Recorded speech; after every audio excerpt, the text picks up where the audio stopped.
It's good to see you. Good to see you too. Yeah, I haven't seen you since the summer when you did the what was the actual name of it?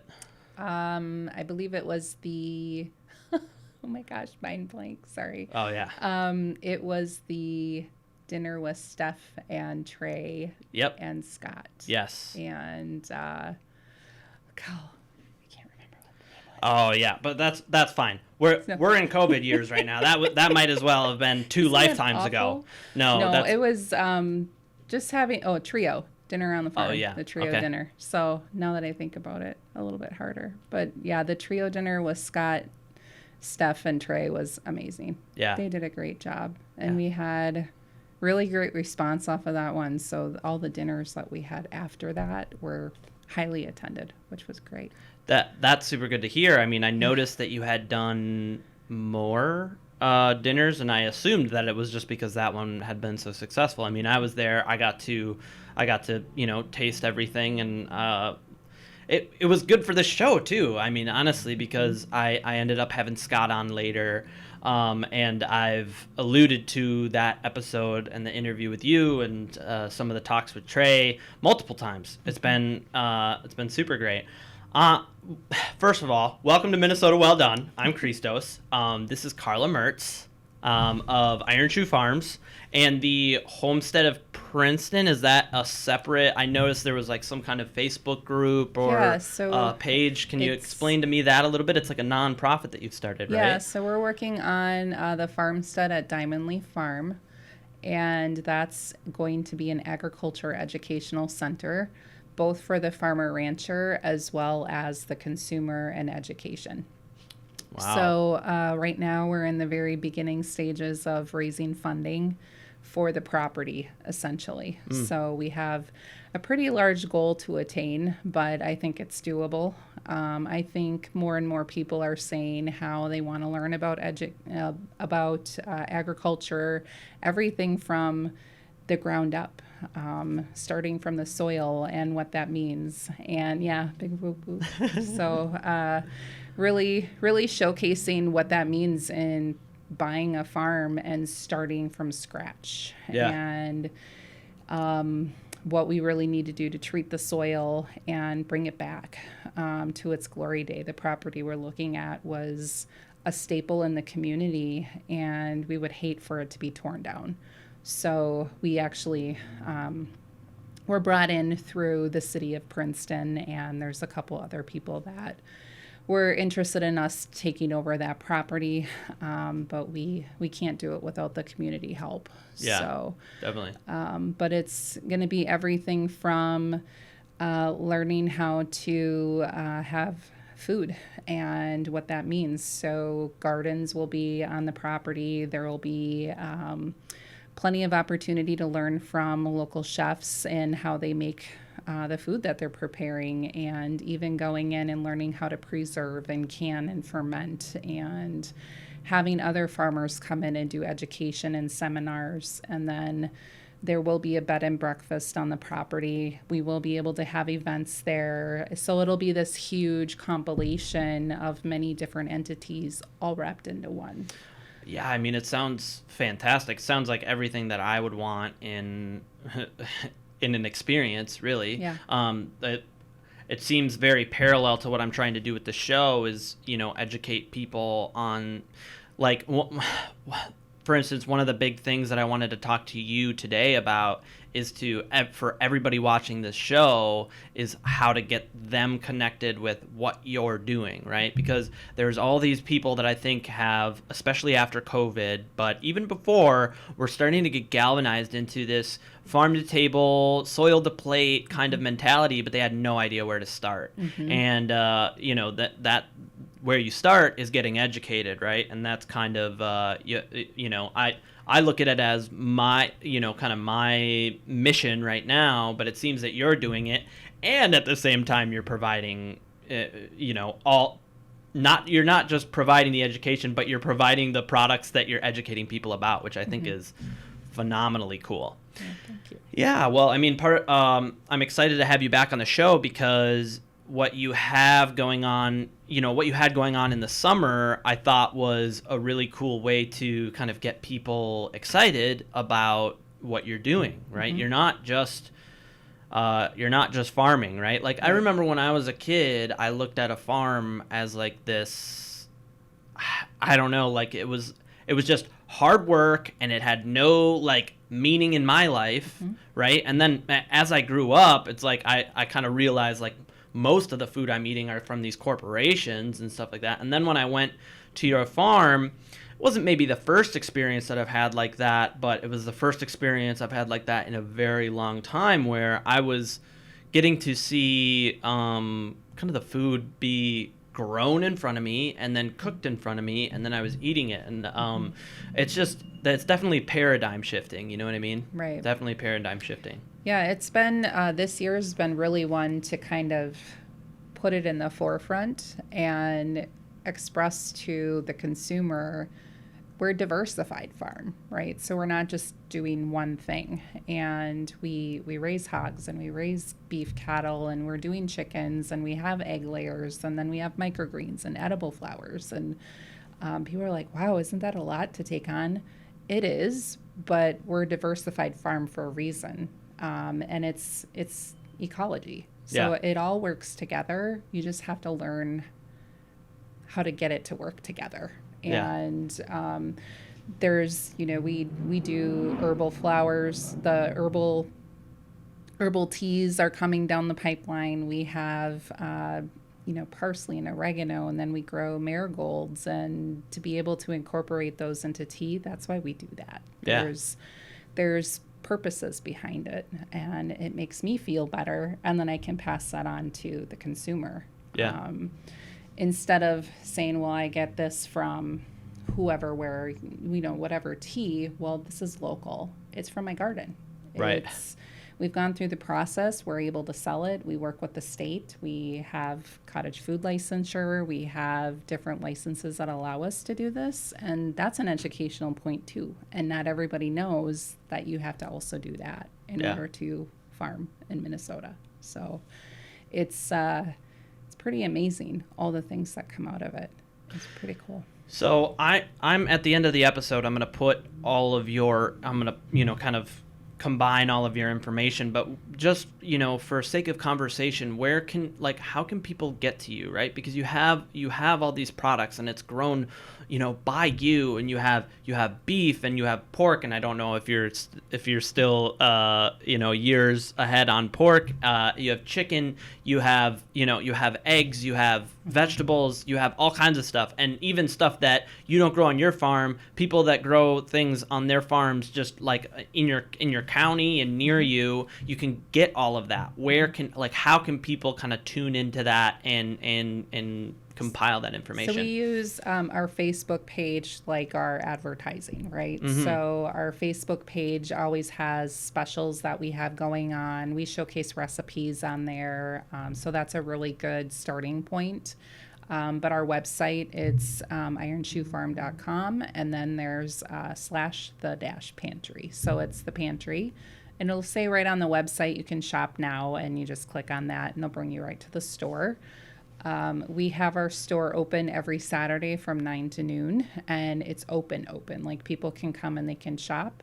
With COVID, we have some COVID measures that we allow only 2 people at a time in the store, and that's just to keep it safe and do social distancing when we're there. Yeah. But people can pre-order, they can pick up. We also do delivery to the Twin City metro area. So that's another option too, where they can order by a certain time and then pick up. But wow, that's really cool. Yeah. Is there something going on? I think that's my phone. Oh yeah, no I'm worries. Sorry. No worries. It's not. This isn't. I'm like, it's buzzing. Yeah, no. This isn't Ellen. Yeah, I mean, we're gonna be fine. No, I think it's cool that people can go and shop, and I think it's important that you're, taking those COVID measures. Everybody's trying to do their best to kind of work around this. I mean, just really momentous time. But okay, so I will put the I'll put the link to the Facebook page. I'll put the link to your website, and then people can, then people don't really have. I don't like to call it an excuse, right? I don't think that people are actively like trying to avoid this kind of stuff, but then people really have access to you, They do. and that's something that I think is very, very important. It's like when we talk about like the reason for Michelin stars in certain cities and stuff, it's because of the infrastructure, right? Like, so you can have all those products and you can have talented chefs, but if you don't have the dots connected, then it's all pretty useless. Right. So I want to talk a little bit about what you were talking about with the connectedness in diversity, right? Because it's something that, well, it's one of the main things that pushed me to go back to school, was to kind of learn about how these ecological factors can be used in the agricultural systems that we're already using, right? So like one that sticks out is Dan Barber talks about having chickens go through and kind of eat maggots that would eventually become flies and then could cause some kind of disease or pain for the cow. Can we talk a little bit about techniques that you do that work on your farm? Sure.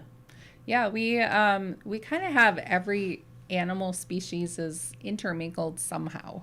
Yeah. And next year we're actually looking at kind of changing things up a little bit. So we've been on our farm for 7 years. The first 3 years, our chickens were free ranging all over. They had free access just because we weren't an event location at the time. And it was really great because they kept the bug population down, and they helped with, just really keeping the grass fertilized. And we kind of noticed that things were really coming to life that way. And then we'd see them roaming out by where the cattle were and picking up some of the grain and going through, the piles of manure. And we're like, what in the world? So we just kind of would watch and kind of observe at that point, and learning from the U of M extension that there's reasons why they do that. They know where the good stuff is, what they really need in their diet. And once we became an event location, I had to start hunkering those animals into a smaller footprint.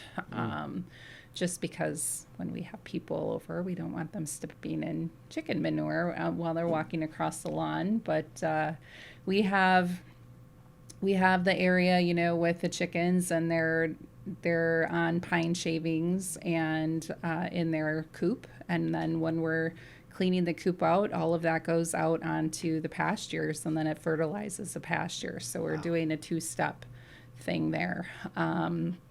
So we're not having to use chemicals or anything bad for the soil. So whatever you put in is what you're going to get out. So that's a natural way of fertilizing our pastures. The second part of that is looking at how our hogs are out on pasture. Even though they're in smaller confinement paddocks, we are looking at doing what's called a wagon wheel design. And that would be where there's a central hub, essentially, and then the hogs are out on pasture, and they have about 6 to 10 paddocks that they get to go through. So they're in each one for about 4 to 6 week period, and then we're replanting seed. But then what we're going to do is have our poultry go in after each movement of the hogs, and then the chickens will go in through, and then they'll help with the environment of the soil as well. They'll amend it. They'll pick through whatever's out there that's tasty to them. Yeah. And then they'll just kind of keep that movement going. So we're, again, doing a 2-step where we're repairing that soil, and then the new seed is going to come in after the chickens go through, and then we'll kind of cycle the hogs through again. So we learned that through just a Facebook page of pasturing hogs. And there's a gentleman down in the southern portion of the states that's doing that. And we're like, that's pretty interesting. Yeah. I think we should do that. Yeah. And so it's just a way to we don't have a huge space for them. So for us to kind of have a condensed version of that is going to help our farm just stay healthy. Yeah. Because it prevents, things like overgrazing and trampling and killing the topsoil. Yep. And it gives time for, the microbiology of the soil to recover, and then for grasses to grow again, and then eventually, but at the same time, you don't want these grasses to overgrow. Right. So actually having the hogs going out onto pasture is good for the land to a certain degree. Am I Right. You're right? correct. Yep. Yeah. Yep. Yeah, so that's awesome. Do you do that with your cows as well? We do, not as much as we should be. Yeah. They actually have been kind of up in the forefront. We're trying to reestablish some of the pastures that we have up front. And we have a small herd right now. So we only have 8 head of cattle, and they're getting enough nutrition out of the 7 acres. You want about 1 acre per cow.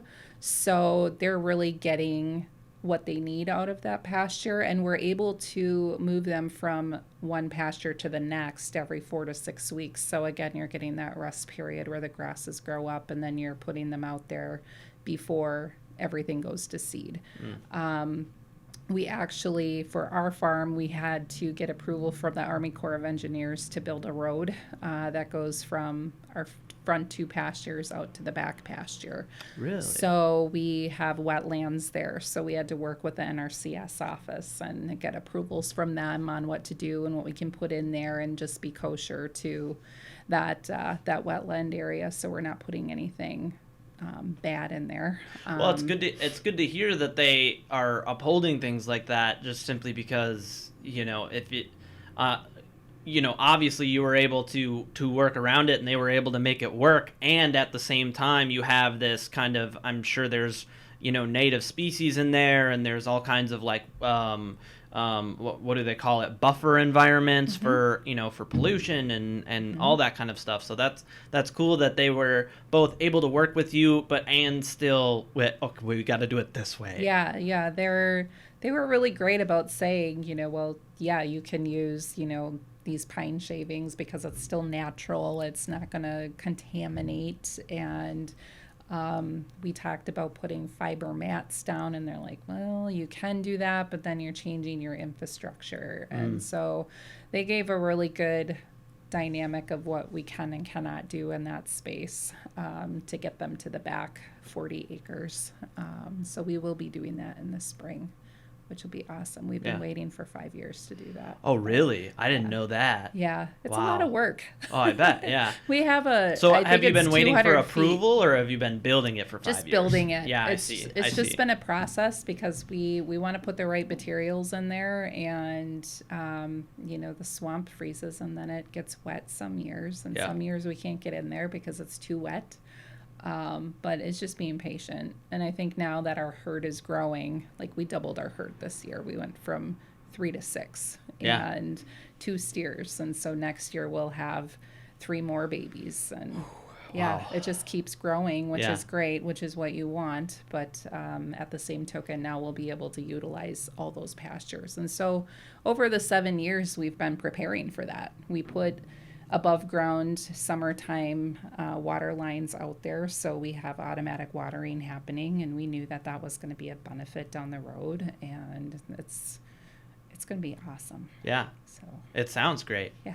So let's get started talking about production of meat, right? And what you have available, and some of the issues that have been going on with that, especially since COVID, and then we'll take a quick break. Okay? So you want to just give me a load on everything that you have available in terms of meat, because I know we talked a little bit about pigs, but I'm not really sure. It was a while ago. Yeah. So we raise Mangalitsa red wattle hogs, and they are known as the red velvet of the pork industry. We'll just call it that coined term. The meat is beautiful red, and it has a high fat content because of the Mangalitsa. And Mangalitsa have about a 7-inch thick back fat layer on them. So when you're looking at the lard content, it's great for rendered lard, cured lards, which they do frequently in Hungary, Yeah. where they're from. And we love the breed itself. They're amazing animals, and we have found that now we've been gaining some momentum with people coming out at the dinner series and having it, so we are actually sold through our stock for through January. Okay. But we will be farrowing, I would say about 45 to 50 hogs next year, and those aren't dedicated yet. So those will be for the following year, for 2022. And our availability as far as having butcher dates, we'll have dates set up May, June, and July. And so do you sell them in like quarters, or like I've been to places or more people that where they're like, you can buy it in a half, you can buy it, you can buy the front end, you can buy the back end. But I've also seen people who do the smaller cuts, and usually that's more money. But what do you have available in terms of the cuts? We tend to do by the half for the whole. Okay. It's just out of simplicity, and then we know that the animal is dedicated. Oh, I love that. Yeah. And then our consumer actually goes and we do a deposit. So they put a deposit onto the animal, knowing that it's dedicated to them, because we have a wait list. Essentially, that's how we've always done things. Especially with bulk ordering. And then we do keep some back for our retail cuts that we sell off the farm. So, we have 2 that will just have your standard pork chops, ham steaks, ground pork, that sort of thing. Right now we're sold out of those cuts, but hope to have more in stock in January. January, yeah. That's not far away. It's really not. No, it's not far away. 6 months ago, though, it seemed like an eternity. Yeah. So that's the pork situation. And that seems to just kind of keep growing every year. Yeah. With the popularity of the breed itself. There's more and more people in Minnesota that are raising Mangalitsas in general. So if we don't have something, we can always put people in contact with someone who does. Okay. That's the beauty of it. So, and then as far as beef, we actually have 2 beef going in December, and I've got 1 1/4 that are not accounted for. And we're just going to probably have those done in retail cuts if they're not sold within the next couple weeks. They go in on the 17th.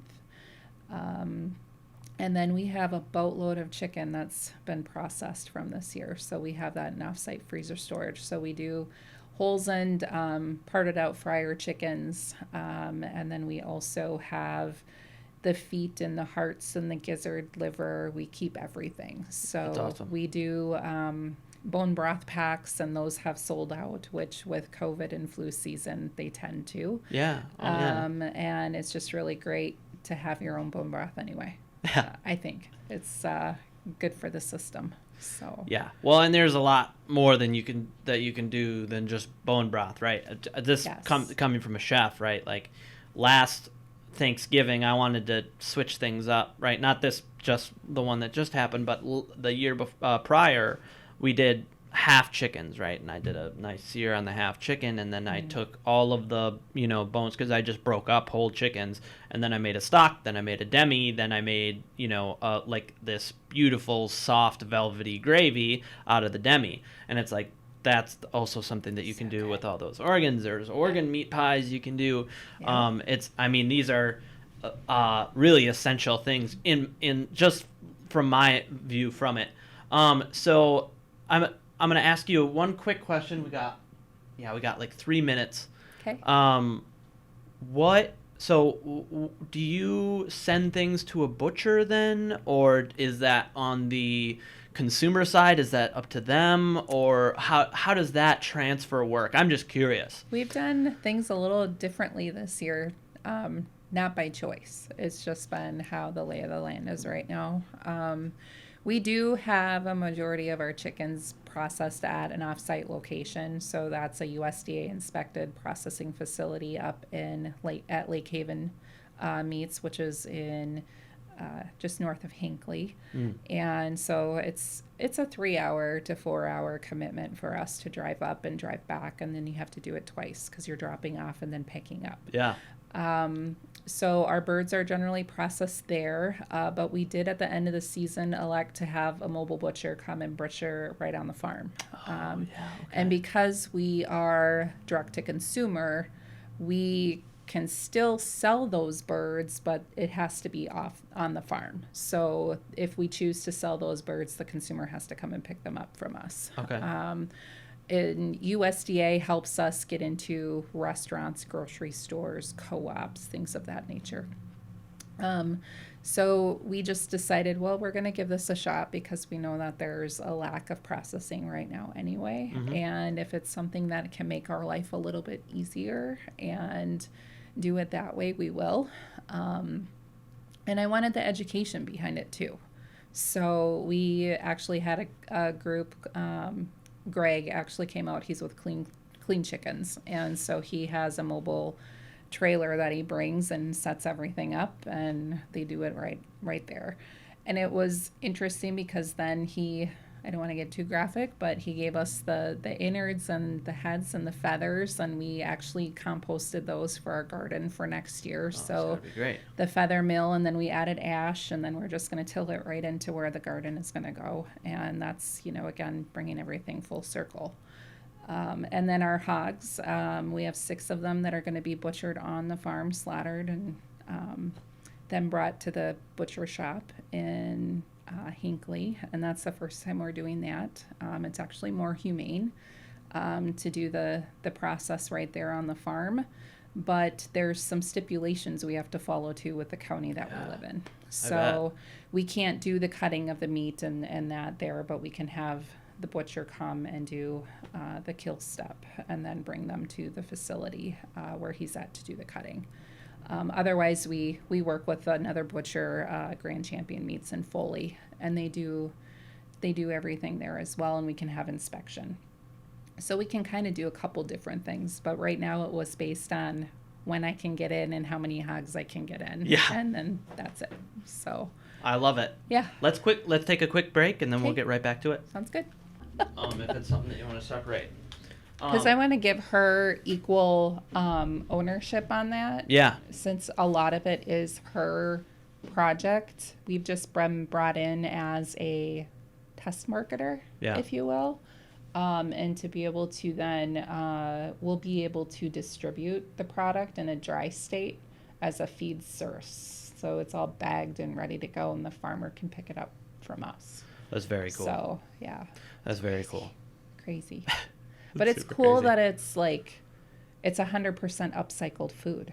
Yeah. And that's amazingly cool. Yeah. And sustainable, and I don't know, I'm excited about it. So I can't talk too much about it yet. Okay. All right. So that will be a tease for everybody at home. Yeah. To keep watching the show. You have big things coming. And that's definitely something that this show has just kind of forced me into, right? Like, I've always been knowledgeable of these kind of things, but the upcycling is just like the actual things that people out there are doing. Like I said, I just put out the episode with R&R Cultivation and what they're doing, and it's all, one input is leading into another input, which feeds the soil and is fertilizer for these people, and then it's just very, very cool, and I'm glad to know that you're doing something similar. So I want to talk. I want to get a little bit more back onto the soil, because we haven't talked about soil in a while. And when I was out on the farm, we were kind of like, bing, bing, bing. We were all over the place, and so I'm in cahoots. I'm talking to a soil scientist, right? His name is Lance Klessinger, and I'm hoping to have him on the show soon. But he worked with the guy who wrote Dirt to Soil, and this is what I'm really interested in, passionate about, because there's some kind of magic to it, right? Like you can't really see what's going on, but there's a very clear difference between unhealthy soil and healthy soil. Mm-hmm. And when I got to talk to you just kind of right when we first met, it seemed like you had kind of gone through a similar like reveal, right? Like you've been obviously you've been living the life, but you've been learning about the health of the soil. And can you, like, for everybody watching, I just want to give them like a crash course. Let's go. Crash course. Well, I'm not that like the know-it-all in soil. Mm-hmm. I've just been educated by some pretty amazing people who are. So Doug Voss with the Sustainable Farming Association came out because I said, I don't know what to do. I have this beautiful property and we can't get grass to grow here. Like it's failing. Yeah. And I don't know why. And it's because I'm not educated in the soil sciences, and there's so much to know. We live in sandy loam. So for us, it's potato country up there. I just found out 2 weeks ago Princeton was known as the potato capital of the world. I had no idea. It wasn't Idaho. It was Princeton, Minnesota. Oh wow, I didn't know that either. And pretty interesting. So to know that, we've got these awesome root vegetables that can grow, but our grasses aren't growing how they need to, really was a testament to saying we need to really repair this. And we get quack grass, we get all kinds of other things, and those are popping up because the soil isn't healthy. So we have alyssum coming up, and it's highly toxic to horses, and didn't know that. Yeah, I didn't know that either. Just to find out, hey, we've got to pull some of that, back and really repair things. So we had dug out, and he said, start checkerboarding your bales on the property when you're putting them out in the wintertime. You don't have to put them up on a feeder, just put them right on the ground, and you'll start seeing a difference. And it may not be this year, but it may be the following year. So of course this year we were able to see where we put those bales strategically, and then all of a sudden the grass was greener. Like it was richer, greener. We put manure out prior to the season, so we knew that there was fertilizer there. And then we had the NRCS come out and plant the warm season grasses that were not doing well at all. They were very patchy, and warm season grasses take about 7 years to really come to fruition. They just weren't. For one, we found out we were lacking, we needed lime really bad.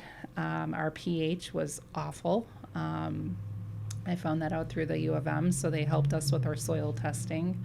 And Doug was like, I think you need to have the NRCS come out, and then we'll plant peas and radish and a couple other varieties. And so we had about 6 different varieties growing in that pasture, and it did really well until the heat came.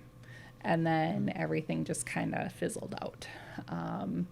And so we're learning that we're going to have to put far more effort into what we're already doing. Yeah. So it's something that I kind of look back. It was probably the first thing we should probably have done when we moved in, was really pay attention to the soil first, rather than just putting animals out there. Yeah. And so everyone who comes to me and says, well, what's your number one thing you would recommend me doing when I'm starting a farm? You start with the soil. Yeah. It's just the number one right now. Yeah. And I think with regenerative agriculture and seeing how things are really coming to fruition with that, like you see these shows like The Biggest Little Farm and Kiss the Ground and all of these wonderful shows that are coming out and documentaries, and it's attesting to regenerative agriculture and starting at that point. Like what can we put into the ground that's going to be healthy and have longevity to it, instead of tilling. You want no-till. Yeah. And so that's been highly educational. Mother, no-till. No-till. No, I love my Even though mom. I till my own garden, but But also also it's like you have to use all of these things in tandem. You can't just pick one and run with it like it is a panacea, right? There is no panacea, but these are the combination of getting native grasses in, of getting nitrogen fixing plants to refix nitrogen into the soil so that your grasses can grow when you do plant them. Not tilling the soil so that the mycelium in the topsoil doesn't die, and then you're able to transfer the nitrogen from these roots to these roots. It's like tilling kills all that. I was talking with my father the other day, and I was like, well, actually, no, I've had this conversation with him a couple times because people have wanted to know why I'm going to school for the things that I did. And I think I wasn't kiss the ground, but maybe it was dirt to soil, or maybe it was just dirt. I've read so many books. The soil, dirt, kiss the ground, plate, soil, dirt. But anyways, I was having a conversation with my dad, and he's kind of a history buff, and I'm like, it's like this is a huge reason why civilizations throughout history have fallen, is because they've tilled and tilled and tilled and tilled, and then you have desert. It's crazy. So it's good to hear that. It's good to have that kind of reassured by you, and it's interesting to hear the problems that you're having with it, right? Because I think that's with cooking, for one, there's never a panacea, and there's always something that can go wrong. But the flip side of that is there's always something to do in response to that going wrong, and you can always fix it. You can always make it better. I mean, there's obviously, if you have sometimes you have to start over, right? But you can't scrape it off. Yeah. I mean, if I leave a pie in the oven for 32 hours, maybe we might have to restart on the pie. But the point is that there's many different options to go with, and it's a fluid process. And I that's one thing that I really want to get across with both with farming, with cooking, with food, and with soil, with tending to the soil. So I think that it's cool. And I think you gave me Voss's information, and I haven't gotten a hold of him, but I'll do that, and I'll have him on the show just to talk a little bit more in depth about the soil, because it's an interesting thing when Michael Pollan talks about it's not about what your food, or it's about what you eat, but it's also about what your food eats, right? And then what your food's food eats, right? Which eventually gets down to the soil, and you've seen differences, right? I mean, it's not just in the brightness of the grass, but in the quality of life in the cows and the pigs and the chickens, etc. Right? Yes. Am I off? Yes. Okay. No, you're not off. Yeah. You're right on. Yeah. So it's been a learning curve. Like I said, I don't know everything when it comes to that. So that's why we reached out both to the U of M and to Doug and Kent Solberg. I mean, it's just, they were the people that everyone else was referring us to go see. So without that, little bit of help, could we be doing better? Absolutely. Yeah. But there's like only so much that you can do when you're on a farm budget, right? So if I had all the money in the world to be able to put into all of that, then yes, of course we would, everything would be perfect and lush, but we have some challenges too that we face, and we know that's on our top priority actually next year. So COVID's kind of put a little bit of a challenge in front of us. So it's almost like we're starting over in some ways, right? So next year is going to be great for that. Yeah, let's talk about some of the challenges that you've been faced with because of COVID, because your life has changed incredibly in the last year, hasn't it? Yeah. Not just a business, but your life in general. Just, I mean, before you said you were mostly selling to restaurants, and obviously with the first shutdown that changed quite drastically, and now with the second shutdown, it's like you've made all these changes and you've adapted in these certain ways. Now there's a second shutdown. It's winter.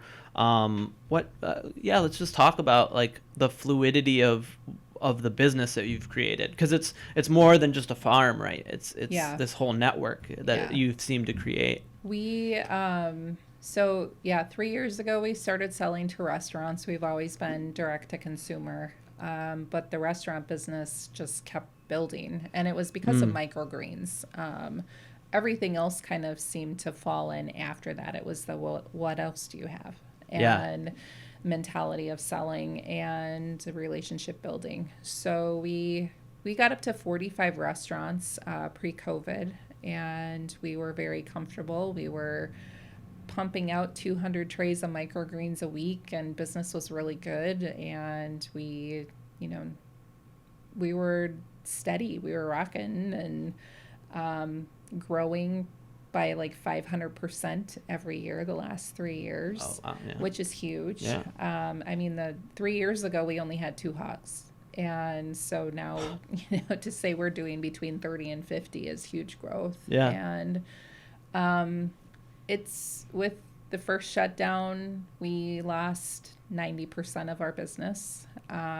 We kept our direct to consumer, but the restaurant business just went away. Yeah. And during the Dinner on the Farm series, that May to September, we had 2 restaurants that were buying from us, and the rest was direct to consumer. And then now with this second round, we don't have any restaurants that we're selling to, and we're 100% direct to consumer.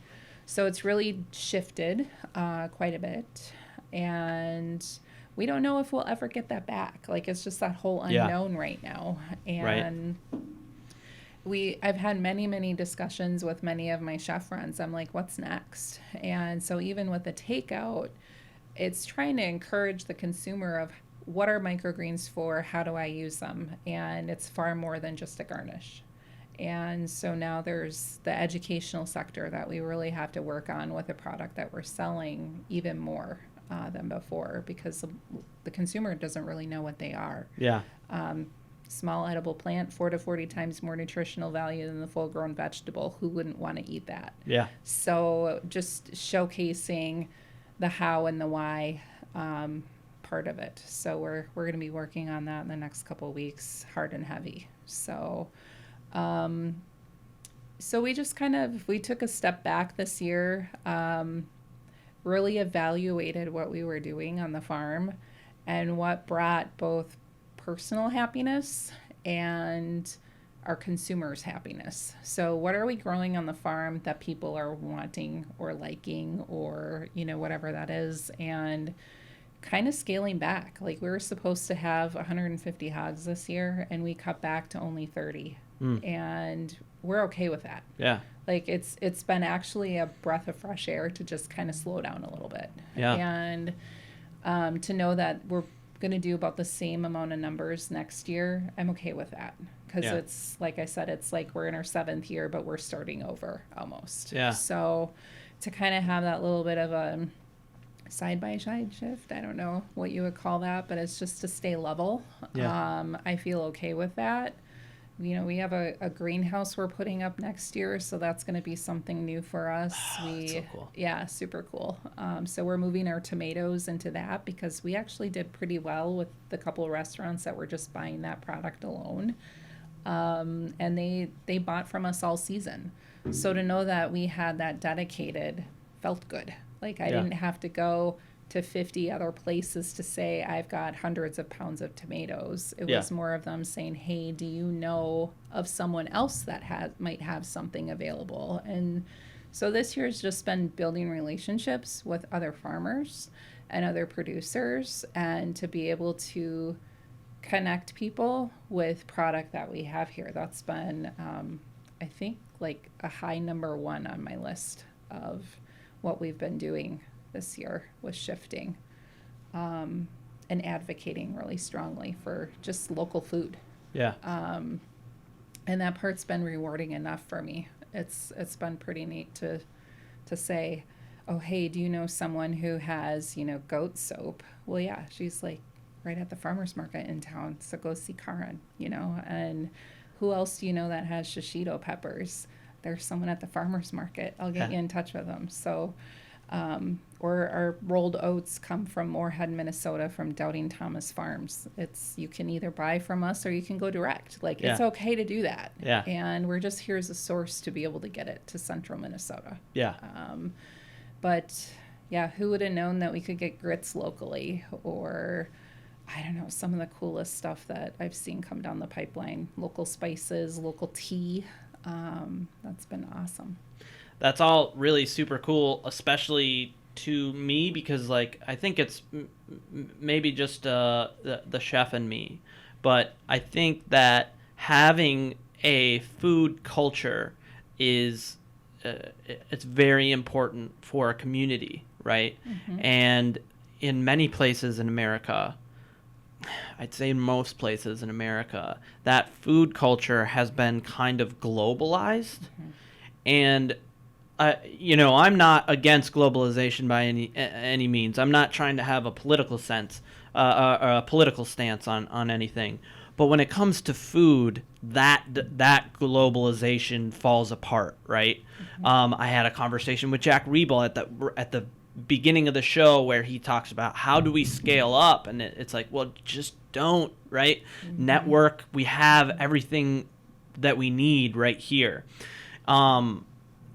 I love especially that you're talking about getting this education going, and we're talking about the infrastructure, we're talking about the networking, because it all goes into a food culture, right? We can grow all these things. We have all these things that, some are native to Minnesota, some aren't native to Minnesota, but it's like the culture and the history of the people that have come over have kind of transformed a specific culture. It's a specific culture of food. Now let's just put it into action, and that's definitely what you're doing. The education piece, I think, is, oh man, it's just absolutely necessary. Can we talk about when are you planning on opening this again? We hope next year. So it all just depends on the project funding that we can get. So we'll be uploading the GoFundMe this weekend. We actually have a donation link right now. It goes to the Iron Shoe Farm page to do donations through that site for now until we get our site live. But we have $400,000 to raise for land acquisition. That's the first step. So we would like to do that as soon as possible, but our goal is to have, possession of that by May, and it's perfect timing because that's when farming season starts. So, and then with that, we have kind of a whole lineup of different educators that are able to come out and start doing seminars, whether it's on Zoom, depending on where we're at with COVID, to have that curriculum live or on Zoom, or, to be able to do videos and educational pieces, and it'll be great. Yeah, it sounds great. Yeah. Wow, let's take another quick break, and then I want to get to what you have on the shelf. Okay. All right. Sounds good. What's on the shelf, man? What's on the shelf, man? Okay, let's talk about your shelf. Shelf? Yeah, so what do you got going on there? Let's just start picking stuff off and explaining it to the people at home. Yeah, so I brought with quite a few products that we have at the pantry store. So we started working with Rob at Folly Coffee. Yeah. I brought with my personal favorite, so it's got the little star with it on my book. But it's truly my favorite coffee. I can't express it enough, and because of that, I think we've already sold through the first case, which and I know it doesn't seem like a lot, but in 2 weeks, I think that's pretty good. Yeah. So that's his SOB Espresso.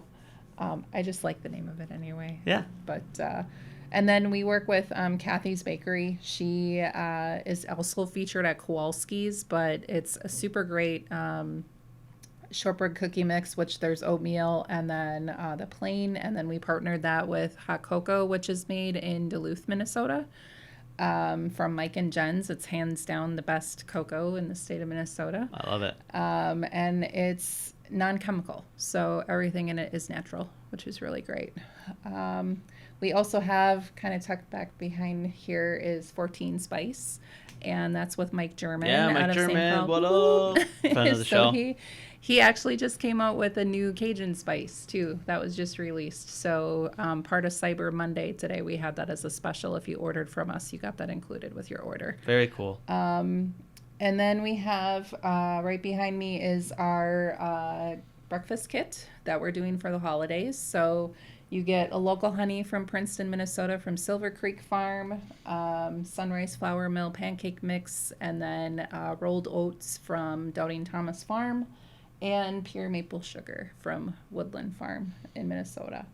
And then I have some pretty cool books behind me. Yeah. So I have tons of resources, and one I didn't bring with me is actually like a 5-inch thick binder from the U of M, and that was a Living on the Land series that both my husband and I attended, and that was the very first farm seminar we ever went to. And it was the first book that I ever had my hands on with information, and it literally walked us through step by step of what we wanted our farm to look like and how we would work with the consumer, developing our business name and how to get started, and all of these amazing things that we're doing now. And true test to that, Rod Greeter with the U of M actually brought me in to speak to his new class this year. So that was pretty awesome. When things go full circle like that, you gotta just smile. It was cool to be a mentor and have people ask questions to me, which I was asking those questions 7 years ago when we started. And so that part just, it puts a huge smile on my face, because I remember being where those students were when we first started, and like, I don't know what I'm doing or how I'm going to start this. And so to have Rod and Wayne and all of those guys reaching out to me now is pretty neat. Yeah, that's super neat. And then I have a pretty special, we have a history book that features my family. My great aunt Lucy was a avid writer. Why don't you grab it? And so I got this from my aunt when I visited her. Yeah. And I don't know, it's just family history. I love and it. Here's my special Aunt Lucy on the front cover. Oh, yeah. So she was actually an avid writer in Belfouche, South Dakota, and lived through the whole pioneering days. And so kind of like learning about Laura Ingalls Wilder, and that was just my childhood, right? So 1980s kid learning about pioneer days, and it was just something that stuck with me. And I'm a great-granddaughter of a rancher, and to me it was just fitting to, it's just really cool to know that she wrote in the local paper, and she lived to be 92 and lived a long, healthy life.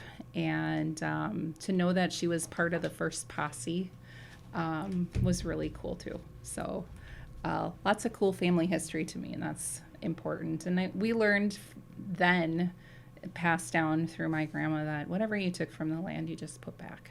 Yeah. And whether it's animals or vegetation or whatnot. Yeah. Well, and you're continuing that today. That's the cool part, is like, it is history, but you're like, you're making it the present. And that's very, very cool. Yeah. Yeah. And then I went to a seminar with Brian DeVore. He wrote a book called Wildly Successful Farming. And it talks about sustainability and living with the land. And so to me, it kind of speaks in what we're doing with upcycling spent grain and distiller's grain, which is that new project with Sue Marshall with Net Zero. And then being able to know that we're keeping that out of the landfill. It's pretty impressive to know that feed source, we're gaining, 20% protein for our animals sometimes with that food program. And then Curtis Stone, I've followed his YouTube Will you grab channel. that one? I don't know if everybody can see that one. This one, it's called The Urban Farmer, Growing Food for Profit and Lease on Borrowed Land. And so this book is one that I kind of took to heart, because he talks about microgreens a lot and how to market them, bring them to market. He actually went around and rented little plots of land from people to get started in an urban setting. And to me, that was pretty iconic. He's changed a lot in the last year because COVID has affected his business as well, and he's gone to a larger farm. So it's changed dynamics. But this book goes through all the things that I think farmers could use for a resource for marketing their product. So how to sell, how to go to chefs, how to reach out, how to network, working with other farmers even. And this isn't a I'm better than you farmer thing. It's more of a cooperative farming. How can we work on this together? And he goes through even like how to set your pricing and how Very cool. what my profit margin is going to be. And I mean, just there's great pictures in here. Yeah. So to be able to say like this is what I want my greenhouse to look like, and then my husband's like, oh my gosh, really? And then this book I actually got when we first started, and it's more for kind of the at-home homesteader. So this is a really great book if what can I do from a quarter of an acre. So on the back, it's like a quarter of an acre? Yeah. Okay. I can get 1,400 eggs in a year, 50 pounds of wheat, 60 pounds of fruit, 2,000 pounds of vegetables, 280 pounds of pork. So you can raise one hog, right? And then nuts. So there's all kinds of, canning and herbal teas. So it's more for the backyard homesteader. Someone who wants to have that small garden and they want to preserve and can and ferment. And it's just a great resource there. And they have garden plot ideas in here. So that to me is like, I feel like my garden stinks every year. But it's a work in progress. Yeah, it's a work in progress for me too. I mean, it's, we've talked about a little bit like how you just kind of have to let things like if you're gonna not do till and you're gonna fertilize in a certain way, you have to stick to that for a couple years, and then it'll start to show. Yes. It's hard being patient in that way. It is, and it's hard to be consistent. Yeah. It's hard to figure out what's going to grow best in that garden too, because I've tried even doing the same thing 3 years in a row because I'm like, oh, maybe this is going to be the year. No. Yeah. All I know is that don't put your microgreen base with your coco coir and that in your compost when you're growing cilantro, because then it bolts everywhere, right? And then Stories Guide. These are like all over, and they have different versions, whether it's cattle or sheep or pigs. And so this one is on raising pigs. And it literally goes through animal care, what to do when you might have an ailment, supplements. So these are really great for people who haven't ever raised livestock, and it's kind of like a Bible. Breed by breed Bible. And for me, we learned a lot. I personally learned a lot from this because like I said, I started raising hogs 3 years ago. Yeah. And it's not just sticking them in a pen and watching them grow. Right. It's far more than that. And giving them adequate space and shelter. This year we actually did better with our water. So we had, last year we did these stock tanks and put a metal nippler on the bottom. And then every time we went out there when the water froze, it was awful. Like we'd have to chip it out and get this big block of ice out. It was freezing. They weren't getting water. So this year we actually took one of those big IBC plastic totes. My husband cut a hole into it on the side and made a stock tank, and then we drop the heater into it in the middle and plug it in. So we've got heated water, and it's actually held up the last 2 months with all the freezing. That's very back cool. And forth, and we're like, yes, that's very cool. This is going to be awesome. So finding out what works for you is it's trial and error. A lot of farming, trial and error. Let's see if this works. It might not work for someone else, but it might work for us, and vice versa. But being on a pastured raised, there's a pasture grazed Facebook page, and a lot of people ask, what do you do for winter water? Well, this has worked for us, and now 3 people have tried it, and they said it works awesome. That's so very cool. It's kind of cool to see everyone learning from each other. Can we go on a quick riff about some of the winter, certain winter obstacles? I mean, I'm sure there's a vast amount, but can we talk about a couple? Because like whenever I get into a conversation about sustainable agriculture or eating from food that's near you, the concept, especially in Minnesota, comes up of winter. What do we do in the winter? What are we going to do in the winter? How are you going to live, without using these huge industrial processes in the winter? Can we talk about that? Like, let's just pretend I asked you that question. What do you do in the winter? So what we do in the winter, the first year, we didn't have a spigot on the side of our house when we moved in. Okay. How do you get water out to your livestock? Well, we filled buckets up out of our bathtub and then filled the stock tank up outside and then brought the stock tank out. Wow. Yeah, it was awful. Yeah. But we also lived in a 1938 farmhouse, right? These are real problems that other people in rural Minnesota face. Yeah. And we were on 2 Sandpoint wells. One of the wells in the barn blew. It froze, so the pipes froze. That one stopped working. And so my husband, blessed, he's a plumber by trade. So he's like, okay, we'll put an outdoor spigot on. So he did that. And then we were filling up the stock tank with the tractor on the side of the house with the hose and hauling water out to the pasture. Wow. And I felt like the days of, granted, we weren't using oxen, but I felt like the women who would carry it out on their back. And I'm like, it's sloshing everywhere, and you have to watch for bumps, and the tractor's moving all over. And like, I have a third of the water that I started with when we were back by the house. So that was year 2. Last 2 years ago, we finally put a hydrant in. We replaced our well, so we went through water issues like crazy. Yeah. But we were running hoses from the house almost 300 feet out to the cattle and the hogs to fill up for winter.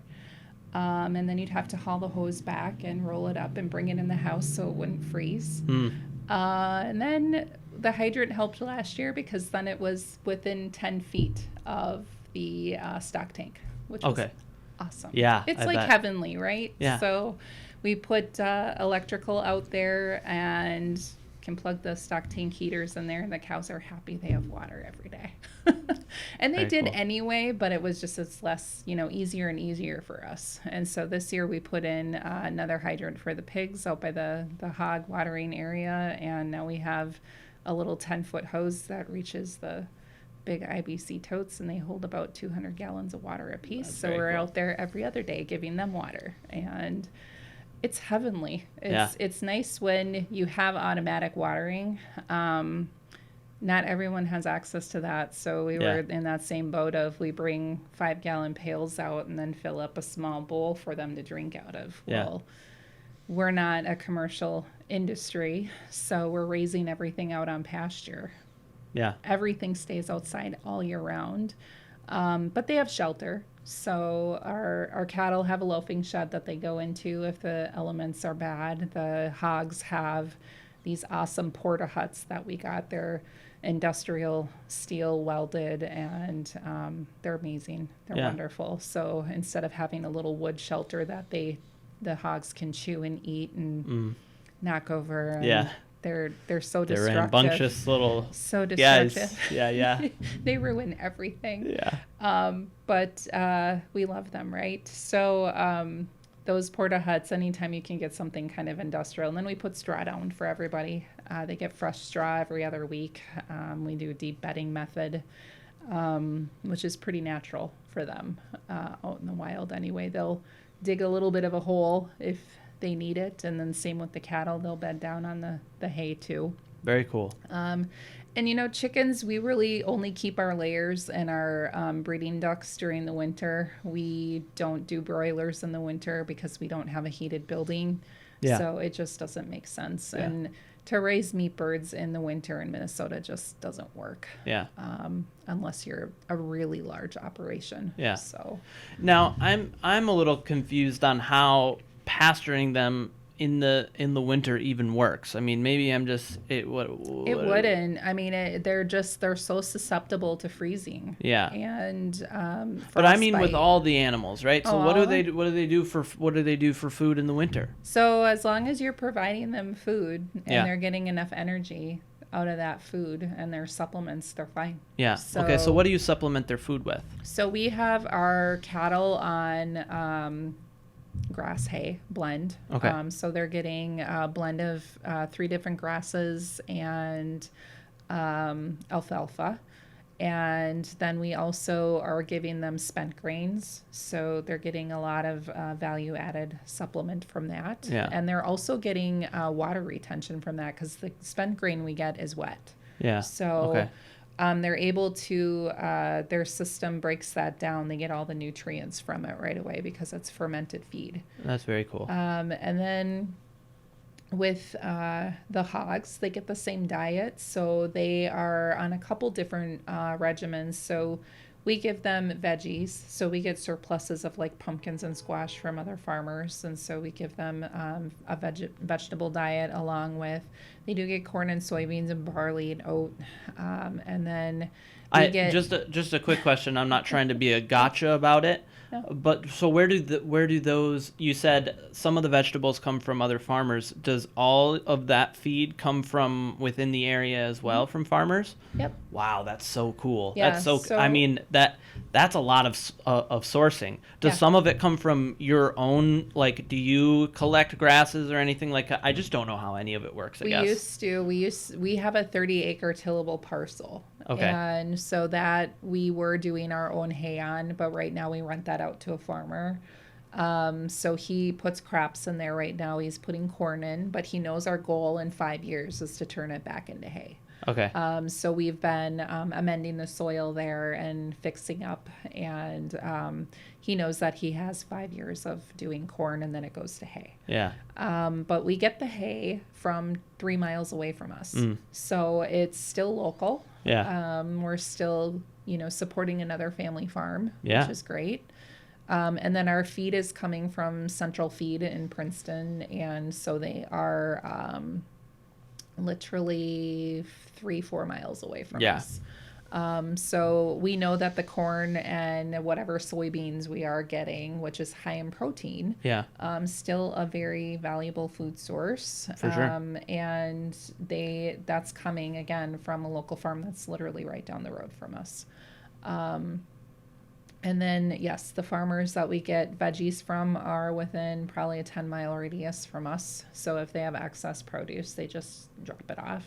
Otherwise, again, it would just sit in the field and rot. Yeah. And sometimes we go pick it up from them.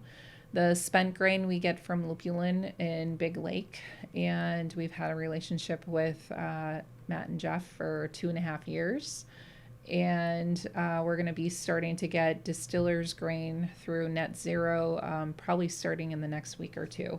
And that's another kind of a research-based project that we're going to be working on. It comes dry, but we have to wet it.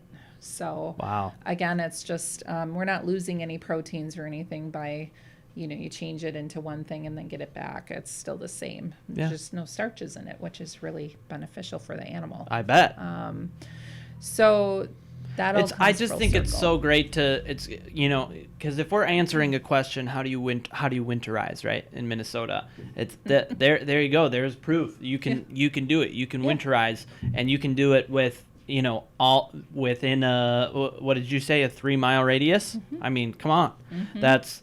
So it can be done, and that's how you do it. Yeah. I love to hear it. And we don't have heated buildings for animals. They're all outside. And as long as you give them shelter and, some straw bedding, they're fine. Yeah. Same with our chicken coop. It's not heated. We don't even have heat lamps down because we have a deep bedded method for them. They've got enough heat that way. And then when it's cold out, we shut the doors and they're protected.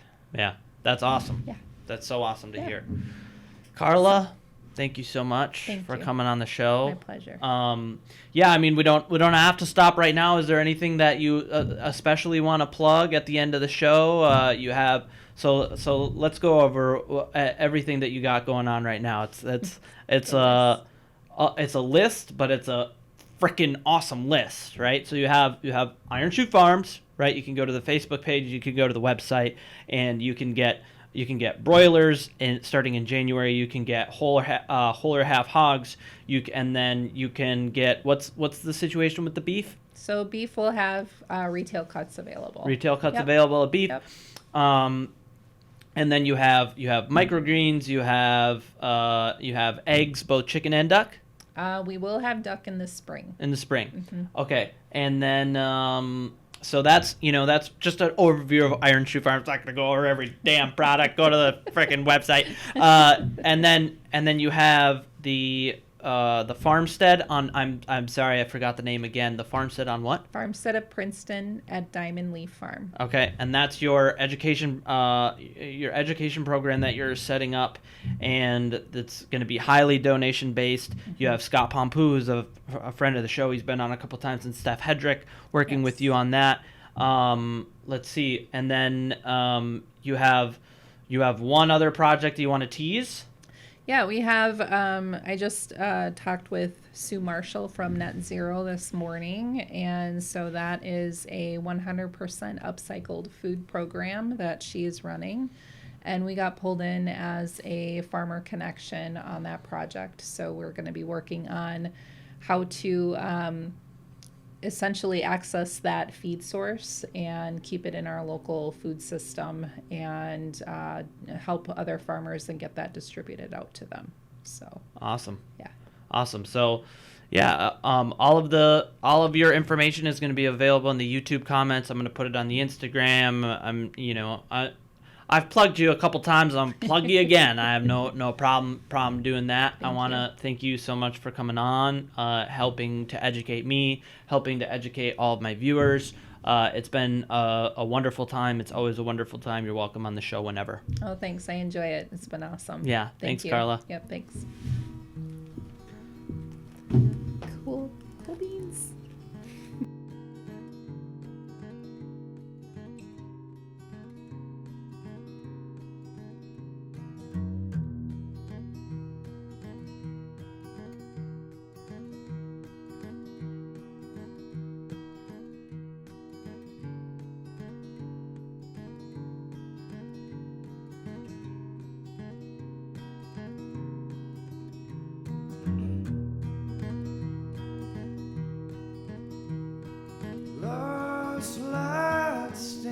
My heart, lovers remember my old arms are burning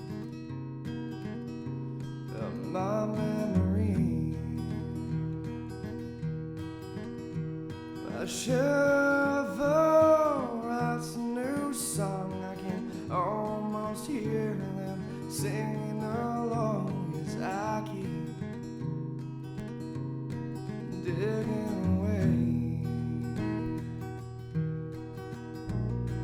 Her love rubbed me raw, methamphetamine, alcohol, if only left me stay. Buried in the backyard, long after gone to my childhood dark bodies.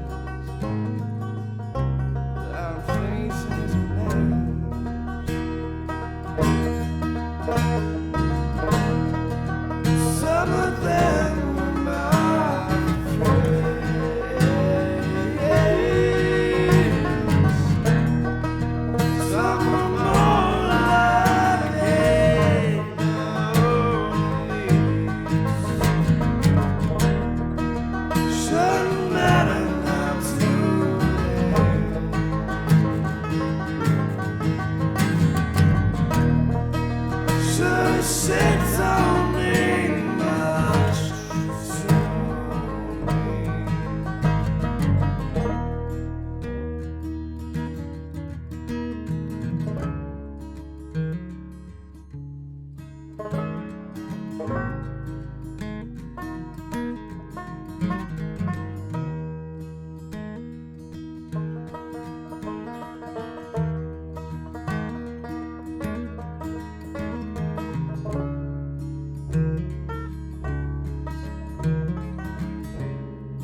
say